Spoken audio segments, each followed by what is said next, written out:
The worst part wasn't the breakup, it was pretending I was fine afterward. We'd been together a year and a half. Long enough for friends to call us solid, long enough for my mom to remember his name. Long enough that, when he ended it last week over coffee like it was just another Tuesday errand, I forgot how to breathe for a few seconds. I told everyone I was okay, said all the right things. It just wasn't working anymore. Better now than later. We're still friends. Lies wrapped in polite smiles. That's how I ended up at my friend Jordan's party on a Friday night, standing in someone's kitchen, pretending that the music wasn't too loud, the beer wasn't flat, and I wasn't aching from the inside out.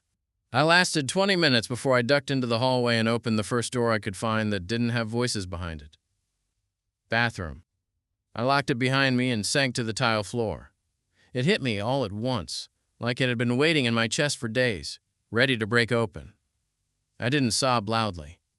It was the quiet kind. Shoulders shaking, face buried in my hoodie sleeve, breathing shallow and uneven. That small, ugly kind of cry no one ever wants to be seen doing. So, of course, that's when someone knocked. At first, I didn't say anything. Maybe if I stayed silent, they'd go away. But they didn't. "Hey," came a voice. Low, gentle, a little hesitant.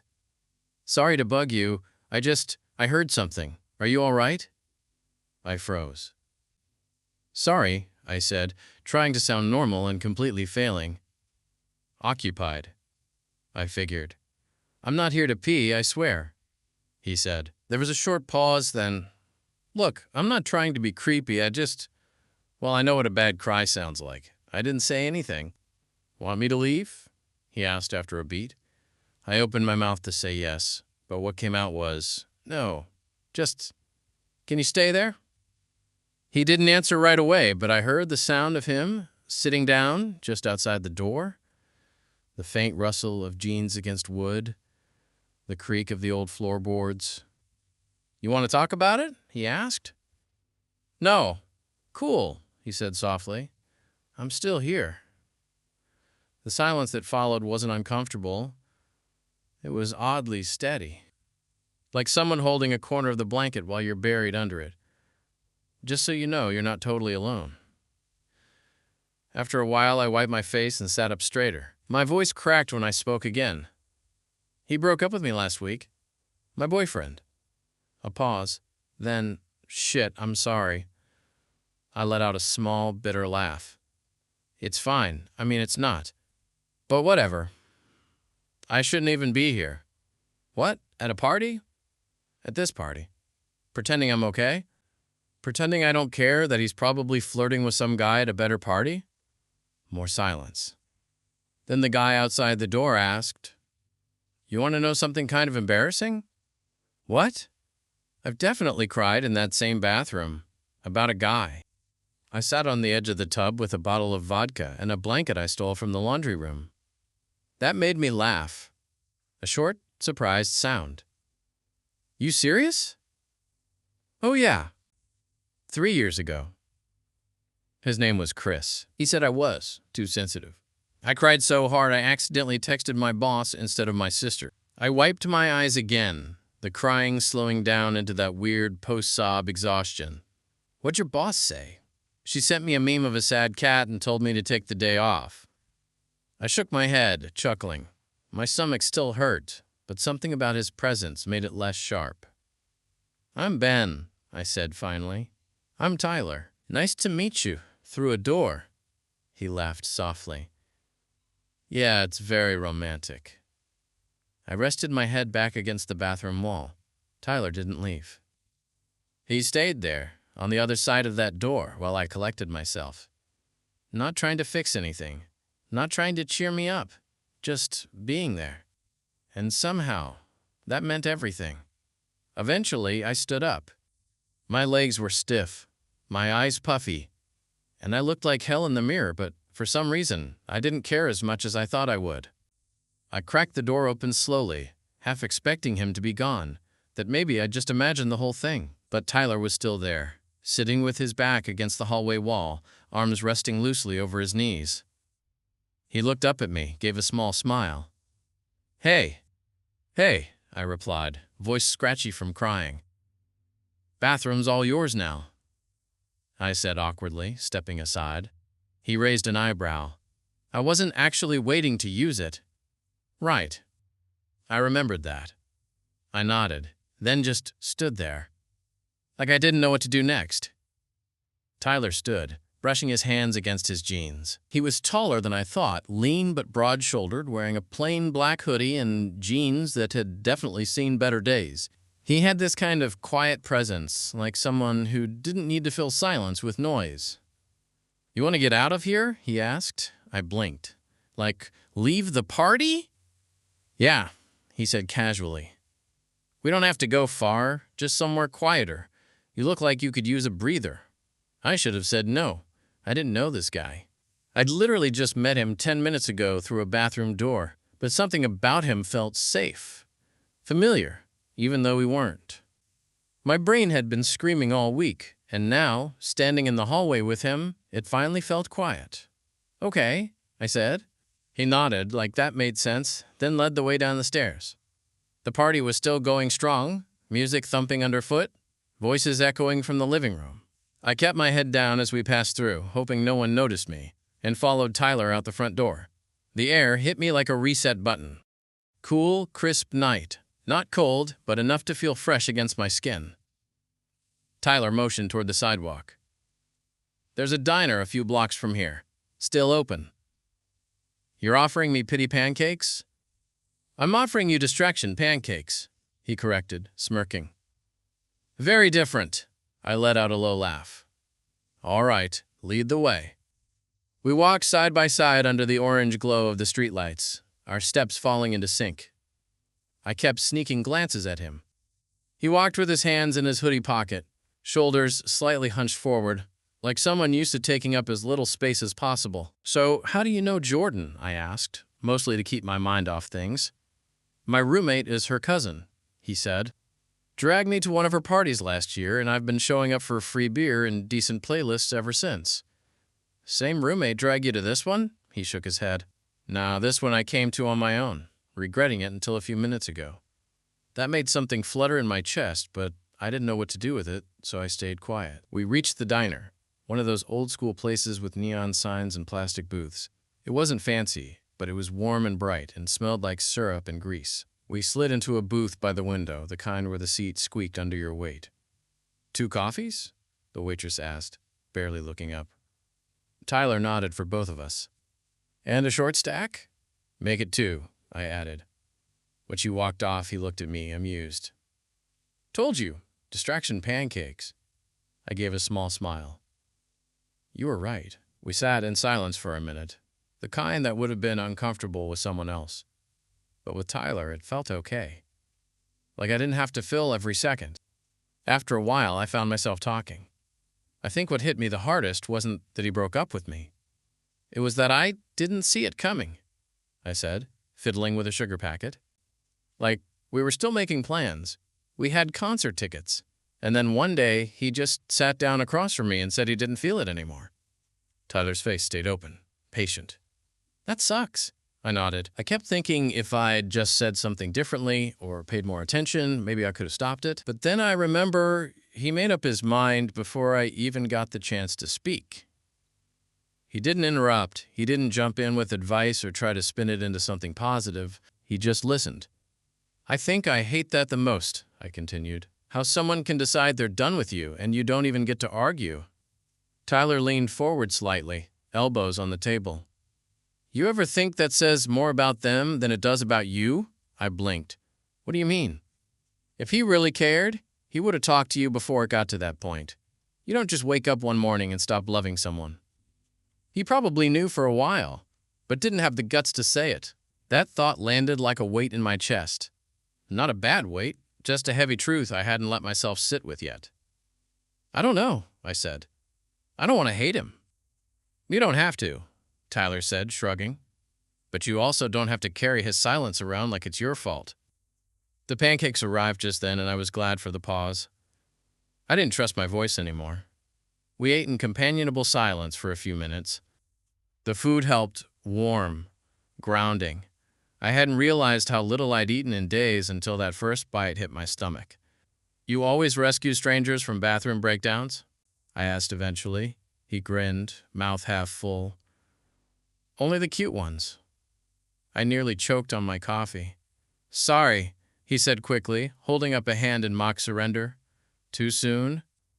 I shook my head, laughing. "I just didn't expect that." His grin faded into something softer.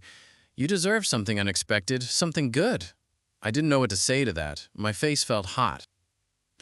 I looked down at my plate, trying not to smile too obviously. We stayed there for a while, long after the plates were cleared and the coffee refilled. We talked about dumb movies, terrible exes, and our favorite breakfast foods. He told me he was a photographer, part-time barista, full-time introvert. I told him I was a graphic designer who hated fonts and had too many playlists for someone who doesn't go out much. By the time we stepped back out into the night, I felt lighter, like someone had picked up the pieces I didn't even realize were scattered. We walked back slowly, the quiet between us warmer now, more familiar. When we reached my car, I stopped and turned toward him. "Thanks for tonight." "You don't have to thank me." "I think I do." Tyler shrugged, then dug his hands into his hoodie again. "Hey, if you ever want distraction pancakes again, or just, want to talk without a door between us." He trailed off, pulling out his phone. I smiled and handed mine over. That's how I ended up with his number and my phone under Tyler. Bathroom boy. I should have changed it later, but I didn't. I never forgot the way he looked at me that night. Like he saw something worth sticking around for, even when I couldn't see it myself. The weirdest thing about healing is how normal everything looks while you're doing it. The sky doesn't change. Your apartment doesn't rearrange itself to match the storm in your chest.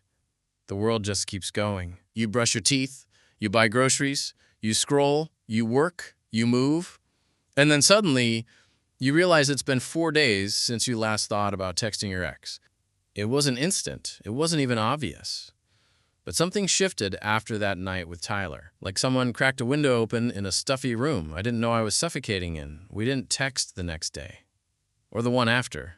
I thought about it a few times. Just a hey. Just a thanks again. But every time I picked up my phone, I hesitated. I wasn't sure if that night was a one-off kindness or the beginning of something. And I wasn't ready to make assumptions. Then, 3 days later, while I was walking out of Trader Joe's with frozen dumplings and 3 things I didn't need, my phone buzzed. "Tyler, bathroom boy, you alive?" I laughed out loud right there in the parking lot. Me, barely, but the frozen aisle was kind to me. "Tyler, good. Want to share dumplings and questionable life choices sometime?" Me, tonight. "Tyler, text me your address. I'll bring the soy sauce." I sent it before I could overthink. He showed up an hour later, standing at my door with his hoodie half-zipped in a small brown paper bag that looked suspiciously like it came from the same Trader Joe's I had just left. "Backup dumplings," he explained as I let him in. "In case yours suck." "They're the pork ones," I said, mock-offended. "They never suck." We ate sitting on the floor of my small living room because my coffee table was covered in mail and old receipts I hadn't dealt with yet. Tyler didn't seem to care. He just kicked off his shoes, leaned back against the couch, and started talking about the weird guy at his job who thinks decaf is a government conspiracy. It was effortless. That's what kept striking me about him. He didn't try to impress. He didn't fill silences with performance. He just was. And somehow that made it easier for me to be too. At some point, we migrated to the couch. He sat on one end, legs stretched out, and I curled up on the other. We watched half a movie neither of us was really paying attention to. I haven't laughed this much in a while, I admitted, somewhere between the second and third fake ending of the rom-com. He looked over at me. "You've got a good laugh." I rolled my eyes, but I could feel my cheeks warming. "I mean it," he said. "It's not one of those forced polite ones. It's real." "You're gonna make me blush." "That's kind of the goal," he said with a crooked smile. There was a beat of quiet after that. The good kind. Not tense. Just full. "You okay if I ask something kind of personal?" he said after a moment. I shifted to face him more fully. "Yeah, sure. Do you still want him back?" His voice was careful, not accusing, just curious. The question hit me differently than I expected. I sat with it for a moment. "No?" I said finally. "I think I just wanted to feel chosen again. Like I mattered." Tyler nodded slowly, not saying anything right away. Then, quietly, "You do." My throat tightened a little at that. I didn't reply, but I didn't look away either. His eyes didn't flinch. He wasn't trying to convince me. He was just telling the truth as he saw it. The movie ended, credits rolling in the background. I didn't remember how it ended. I barely remembered what it was about. "Want another distraction night sometime?" he asked, stretching his arms above his head. The hem of his shirt lifted just enough to reveal a sliver of his stomach, and I caught myself looking. Then quickly looked away. "I'd like that," I said. "Cool," he said, standing and slipping his shoes back on. "Next time, I'll bring something classier than frozen dumplings." "They were solid," I said. 8 out of 10. He narrowed his eyes. "Rude." I walked him to the door. He paused with his hand on the handle. "This okay?" he asked and leaned in slightly. Not to kiss me, but just close enough that I could feel the warmth of him, the openness of the moment. I nodded. He pressed his forehead gently to mine, just for a second. A strange, sweet little gesture. I didn't know how much I needed until it happened. "Night, Liam," he said. "Night, Tyler." I stood at the door for a while after he left, the warmth of his skin lingering just under the surface of mine. We didn't label anything. We didn't have to. It wasn't a relationship. Not yet, anyway. But it also wasn't just two guys casually eating dumplings and watching movies. There was something in the space between us. Something unspoken, but undeniable. Tyler and I started texting most days. Sometimes it was nothing more than memes and dumb photos of whatever weird coffee drink he was experimenting with. Other times it was deeper. Late-night thoughts, random confessions, stories we didn't tell other people. Like the time he stayed up all night on the kitchen floor during a panic attack and didn't tell anyone because he didn't want to ruin the vibe of his roommate's birthday weekend. Or when I admitted that I had stayed in my last relationship longer than I should have, not because I believed it would work, but because I was scared of starting over. Scared of having to explain myself to someone new all over again. Tyler didn't judge. He didn't even try to fix it. He just got it. One Friday, he texted me at 4:12 p.m. "Tyler, bathroom boy, what are you doing tonight?" Me, canceling imaginary plans so I can say yes to yours. "What's up?" Tyler, "Want to come with me to a thing?" And me, "What kind of thing?" Tyler, "Like a bring someone cool and pretend you have your life together kind of thing?" I agreed, naturally. An hour later, I was in the passenger seat of his old Civic, which smelled faintly like pine air freshener and a hint of something warm, maybe cinnamon gum or just Tyler himself. The windows were cracked, the playlist was soft and low, and he drummed his fingers lightly on the steering wheel as he drove. "What exactly is this thing again?" I asked, glancing at him. "My friend Olivia's gallery show," he said. "It's low-key, I promise. She's one of those people who makes you feel underdressed and overqualified at the same time." "And you needed backup?" He glanced over, smiling. "I needed you." There was something in the way he said it. Not flirty, not performative, just honest. We arrived at this converted loft downtown, all exposed brick and moody lighting. Inside, it was filled with people in vintage jackets, boots that cost more than my rent, and wine glasses balanced precariously in one hand while they gestured with the other. Tyler introduced me to Olivia, a tall, sharp-eyed woman with a camera around her neck and rings on every finger. She looked me up and down once, then said, "You're prettier than the last one." Tyler laughed, then fake whispered to me, "She means that in the most complimentary way." The art was good. Weird, but good. Tyler stood close, sometimes leaning in to whisper his thoughts near my ear, his breath warm on my skin. "I don't get this one," I said at one point, standing in front of a sculpture made entirely of deconstructed umbrellas and wire hangers. He squinted at it, then nodded. "Same, but I bet there's an artist statement nearby that uses the word juxtaposition at least twice."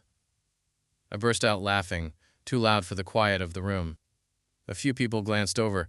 Tyler just grinned wider, like he'd won something. After the show, we walked a few blocks to a late-night taco stand he swore by. We sat on a bench across the street eating greasy tacos with too much cilantro, and I realized I hadn't thought about Jamie once that whole night. "I used to think I needed to be fixed," I said suddenly, not really planning to. "After the breakup. Like I was some broken version of myself that needed to get back to normal before I could feel anything again." Tyler was quiet, chewing slowly. "You're not broken," he said. "You're just changing." I looked at him. "What if I don't know what I'm changing into?" He shrugged. "Then maybe you just need someone who's okay watching it happen." Something tight in my chest loosened at that, not in a swoony rom-com way, just relief. That maybe I didn't have to pretend I had it all figured out. Later, back at my place, we sat on the couch again. The same setup. Me on one end, him on the other, legs stretched out, but this time they touched, just barely. Just enough to notice. We didn't move them. At some point, the conversation slowed. He leaned his head back against the couch, eyes drifting shut, and I watched him for a minute. The way his chest rose and fell, the way a single curl of hair rested against his forehead. "You ever think about kissing me?" I asked before I could stop myself. His eyes opened slowly. He looked at me. Not surprised, not startled, just steady. "All the time," he said. And then he moved. Not in a rush, not in a movie swoop kind of way. Just leaned over the small space between us, paused with his face inches from mine, and gave me the choice. I closed the gap. It was soft. Not fireworks and orchestras. Just warmth. Just stillness. Just two people breathing in the same space and finding something steady between them. When we pulled back, I felt more grounded than I had in weeks. Tyler didn't say anything right away. He just let his hand rest lightly on my knee. I didn't flinch. That was the night the space between us changed. Not suddenly, not completely, but enough. Enough to know that what started on a bathroom floor was turning into something real. It didn't become official overnight. There was no dramatic moment, no big "what are we" talk over candlelight. It was smaller than that, realer. It was waking up on a Sunday and realizing the first person I wanted to text was him.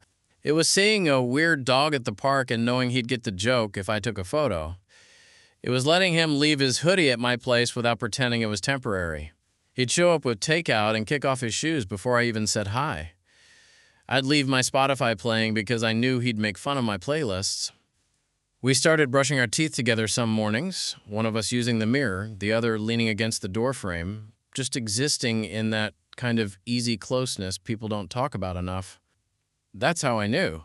One night, we were at his place, a slightly messy studio that smelled like cedarwood and laundry. We'd cooked dinner together, which mostly meant I chopped things while he danced terribly to an old soul playlist and accidentally set a kitchen towel on fire. He blamed the towel. We were lying on his bed after, full and sleepy. The TV was on, but neither of us was really watching. I was curled into his side, tracing slow lines across the inside of his forearm with my fingers. It was quiet. He broke it first. "Do you remember what you were wearing that night?" he asked softly. I looked up. "What night?" "The bathroom night," I thought for a second. My navy hoodie. The one with the hole in the sleeve." "Why?" Tyler smiled to himself like he'd been hoping I'd say that.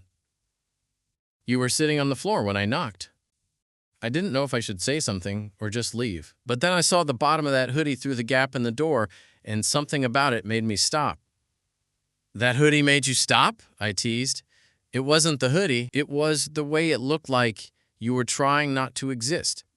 Like you wanted the world to keep going without you. And I've felt that way before. A lot, actually." I watched his face shift. Just a little. Something more serious behind his eyes. "I didn't know you then," he said, but I couldn't walk away from that. I rested my head back on his chest, letting his words settle. "Do you regret it?" I asked, barely above a whisper. He didn't answer right away. I felt his chest rise under my cheek, his fingers combed gently through my hair. "No," he said finally, "but sometimes I wonder what would have happened if I had." I sat up enough to look at him. "Who do you mean?" He looked over at me, face open in that way only he could be. You were so heartbroken. I didn't want to be the guy who swooped in at your lowest. I didn't want you to ever look back and think this was a rebound, that I was just a distraction. You weren't, I said quickly, too quickly. He gave me a look, not challenging, just waiting. You weren't, I repeated, slower this time. You were the first thing that felt real after everything fell apart, not because you distracted me from the pain, but because you saw it, and you stayed anyway. His expression softened. I'm always going to stay. That made my throat tighten. I leaned down and kissed him, slow, unrushed, familiar. He pulled me in closer, hand at the back of my neck, the kind of kiss that didn't need to prove anything anymore. Later, we were brushing our teeth again, side by side, both of us in boxers and worn-out t-shirts, the bathroom mirror fogged from our earlier shower. Tyler spit and said, with toothpaste still in his mouth, "We should go away sometime, just you and me, somewhere stupid." I laughed. Like a romantic getaway to a Motel 6? No, he said, grinning. Worse, like a beach town with zero Wi-Fi and weirdly aggressive seagulls. I'm in, I said. As long as you promise not to fall in love with someone else on the boardwalk. I already fell, he said, rinsing. He said it like it was a joke, but it didn't feel like one. I stared at my reflection for a second, wondering how the guy the first saw there, the one who'd been curled up on a bathroom floor just weeks ago, had somehow ended up here, brushing his teeth next to someone who didn't just see him, but stayed. It wasn't perfect. I still had days where I flinched at phone notifications, where I'd hear a song and feel the hollow echo of a memory I hadn't asked for. But I didn't feel empty anymore. Not with Tyler. He didn't fix me. But he made room for all the parts one used to hide, and in that, something new began. It was a Tuesday when I realized I was falling in love with him. Not a date, not a holiday, just some random, ordinary Tuesday. We were sitting in my kitchen. He was making coffee, using my awful $20 French press that always left too many grounds in the bottom. I was half awake, wearing a hoodie that used to be mine and now sort of belonged to him. My hair was a mess. He hadn't shaved in a few days, nothing special. And then he turned, handed me my cup, and said, "You always drink it too fast. Every time. You burn your tongue and then act surprised like it didn't happen yesterday." I laughed, even as I immediately did exactly that. Took a sip and winced. He grinned. Told you. I set the cup down, muttered something about how my taste buds would survive, but in my chest, something was different. It wasn't the coffee. It wasn't the morning. It was the way his voice wrapped around my name, the way he remembered even the smallest things about me, the stuff no one else ever thought was worth noticing. I loved him for that. Or I was starting to. But I didn't say anything. Not yet. Because there's a terrifying moment in every almost love, where you wonder if saying it out loud will ruin everything. If the person who's made you feel safe might still not be ready to hear it. Or worse, might not feel it back. So I kept it quiet, tucked it behind my smile. Let it live in the spaces between sentences and sideways glances. Tyler didn't push. He never did. But he also wasn't oblivious. One night, we were lying in bed. Both of us turned on our sides, facing each other in that hush that only happens after midnight. The sheets were warm and tangled. The window was cracked open just enough to let the breeze in. He reached out, brushed his fingers lightly over my cheek, and said, "You look like you're thinking something important." I smiled a little. "Maybe." "You don't have to tell me," he said quickly, like he didn't want to make it a thing. But I wanted to. Part of me did, anyway. I hesitated. "It's not bad," I said finally. His thumb paused where it rested on my jaw. "Okay," he said, and he left it there. Let it breathe. He always did that. Gave me room to come to him. Never demanded, just waited. So I told him something else instead. "Jamie texted me today." Tyler's face didn't change, but I saw the flicker in his eyes. The way his fingers twitched slightly before he caught himself. What did he say? Just that he saw a movie we used to like. Said it made him think of me. And? And I stared at my phone for 10 minutes before I deleted it. Tyler raised an eyebrow. Didn't even respond? I shook my head. Didn't feel the need to. His lips quirked into a small, proud smile. Good. Then softer. You okay? Yeah, I said. Actually, I am. It was the truth. Jamie felt like a closed chapter now. Not a ghost haunting my inbox. Just a sentence that ended and made room for something else. Tyler leaned in, kissed me gently. One of those quiet, grounding kisses that didn't ask for anything except presence. When he pulled back, he rested his forehead against mine. I'm glad you didn't text him back. Me too. Another long pause. Then he said, I think I would have hated him if he'd hurt someone else. But with you, I just wish he'd left room for me to find you sooner. I swallowed hard. Tyler, he looked at me. I think I'm falling for you. The words came out before I could overthink them, before I could ruin them with caution or fear. For a second, he didn't move, didn't even blink. Then he smiled. Not a big, showy smile, not a reaction, just the kind of soft, sincere smile that tells you didn't mess anything up. I was already there, he said. I let out a breath I didn't know I'd been holding. We didn't make a big deal of it after. We didn't dissect it or repeat it on a loop. It just became part of the air around us. A few days later, we were at a bookstore downtown. I was flipping through some overpriced photo book when I looked over and caught him watching me. Not staring, just looking, like he was memorizing something. What? I asked, smiling. He shrugged. Nothing. But I could tell. He loved me. Even when he didn't say it, I could feel it in everything he did. In the way he always reached for my hand when we crossed the street. In the way he looked at me like I was the best part of the room. In the way he showed up over and over, without needing to be asked. I never thought I'd find this after Jamie. I never thought someone would want me when I wasn't at my best. But Tyler found me on the floor. And he never left. Spring slipped into early summer like it always does. Subtly at first. You don't notice it until you're sitting on a patio somewhere and realize you're not cold anymore. Until you wake up with the window open and hear birds instead of your alarm. We started seeing each other differently in the daylight. Less like people healing, more like people living. Tyler and I spend entire weekends together now. Not just nights, not just sleepovers. Real time. Grocery runs. Hanging shelves. Cooking dinners that turned into arguments over garlic amounts. And who ruined the rice? Him. He started leaving more things at my apartment. A pair of shoes by the door, a toothbrush in my cup. The kind of stuff that doesn't seem like a big deal until one day you notice the space doesn't feel complete without it. And then there was the trip. It started as a joke. That dumb beach town with no Wi-Fi and weirdly aggressive seagulls. But Tyler found one. A real place that checked all the boxes. A sleepy strip of coastline 3 hours upstate with tiny motels and an empty boardwalk, and a diner called Salty's that had terrible Yelp reviews, and even worse neon lighting. We booked 2 nights, threw everything in the trunk of his car, and took off on a Friday morning, like we had nothing better to do than chase the sea. The motel was exactly what you'd expect, a room with uneven blinds and sand in the carpet, and a bedspread older than either of us. I loved it immediately. The first night we sat on the beach with a cheap bottle of wine, watching the waves crash into the dark.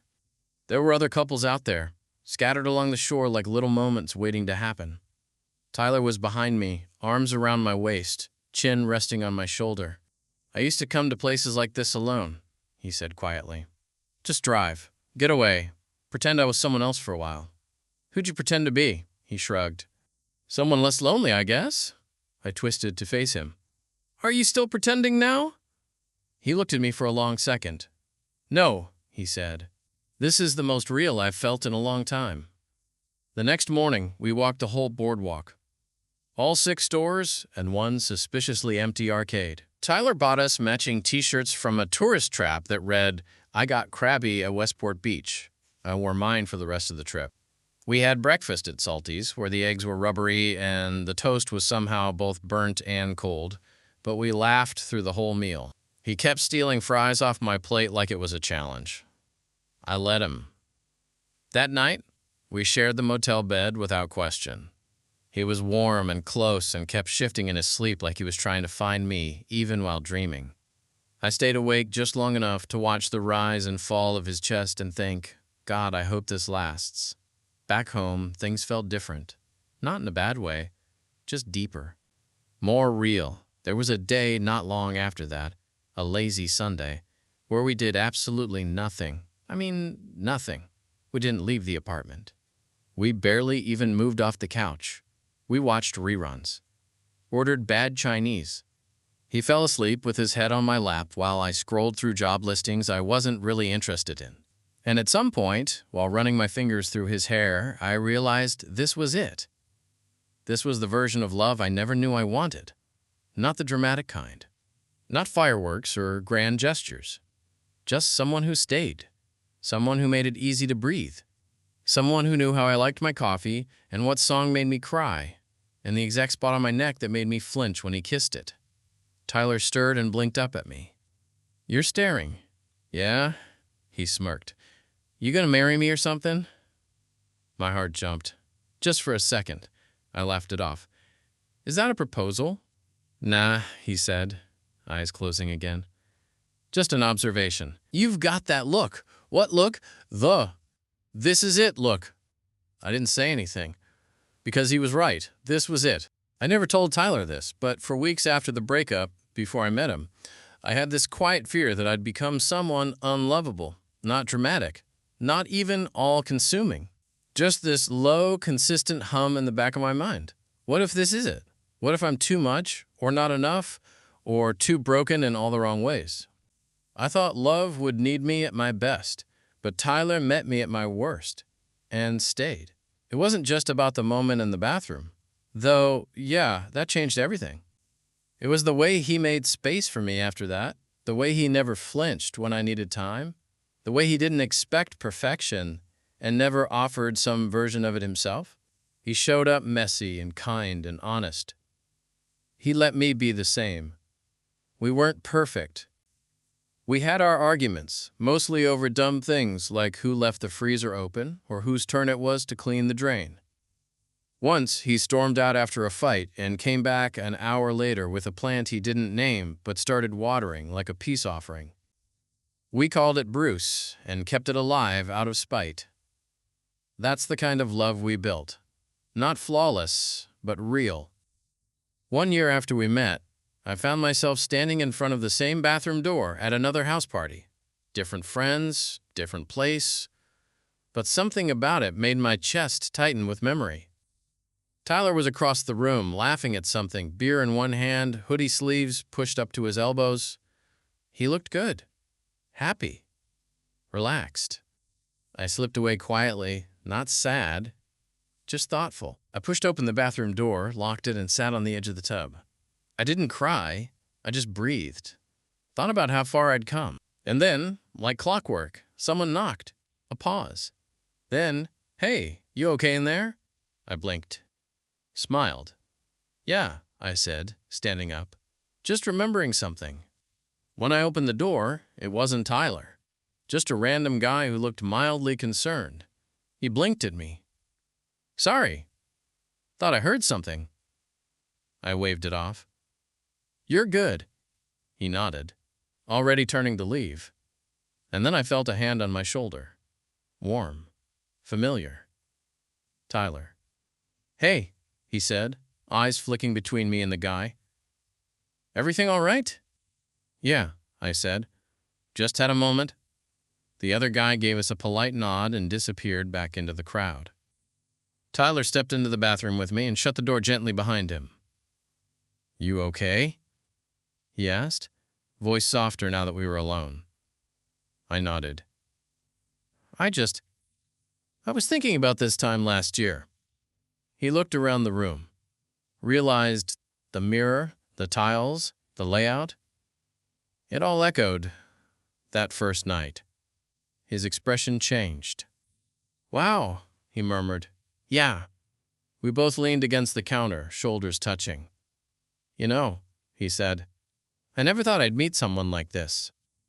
Like, through a bathroom door. I laughed. You're saying romance doesn't usually start with someone ugly crying on a tile floor? Not usually. He turned to face me, serious now. I'm glad I found you that night. You didn't find me, I said. You saw me. That's different. He tilted his head, thoughtful. I love you, he said then, like it was the easiest thing in the world. I smiled. I love you too. We left the bathroom together that time, hand in hand. Not because I needed saving, but because I finally believed I didn't have to go through anything alone anymore.